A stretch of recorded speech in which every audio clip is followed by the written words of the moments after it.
நான் நல்லா இருக்கிறத நிறைய பேர் விரும்பவே இல்லை பாஸ்டர். என்னுடைய வேலை ஸ்தலத்துல எனக்காக குழி வெட்டுறாங்க, என்னுடைய ஃபேமிலியில எனக்காக குழி வெட்டுறாங்க, அப்படியே தள்ளுறாங்க, நான் விழுந்துருவேன் அப்படின்னு. ஆனா ஆண்டவர் வாக்கு கொடுக்கிறார், நான் உனக்காக ஒன்று செய்வேன். யார் உங்களை விழும்படி தள்ளினாலும் அவருடைய அன்பின் கரம் உங்களுக்கு உதவி செய்வதற்கு ஆயத்தமா இருக்கிறது.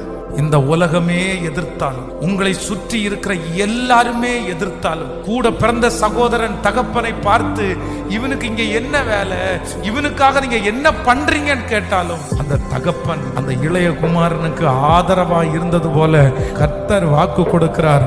எத்தனை பேர் உன்னுடைய விழுகையிலே சந்தோஷப்படுவதற்கு கைகட்டி அவர்கள் காத்திருந்தாலும் கர்த்தராகிய ஆண்டவர் வாக்கு கொடுக்கிறார், அவர்கள் விழும்படி தள்ளினார்கள், நான் உனக்கு ஆதரவாய் உனக்கு துணையாய் யாவையும் செய்து முடிக்கிற கர்த்தர்.